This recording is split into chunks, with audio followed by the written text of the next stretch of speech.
আপনি হলেন আমিরুল মুমিনিন, আপনি খলিফাতুল মুসলিমিন, জান্নাতের সুসংবাদপ্রাপ্ত দ্বিতীয় মানুষ, ইসলামের দ্বিতীয় খলিফা, যার ব্যাপারে নবী বলেছেন আনা খাতামুন নবিয়্যিন লা নবিয়্যা বাদি, আমি হলাম সর্বশেষ নবী, আমার পরে নবী নাই।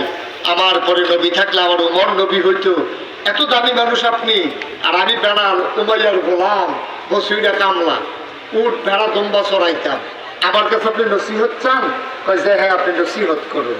কারণ মুসলমানদের এখন দেশ বড় হয়েছে, সম্পদ বেশি হয়েছে, এখন আপনার নসিহত খুব বেশি দরকার, যখন আপনারা সংখ্যায় কম ছিলেন।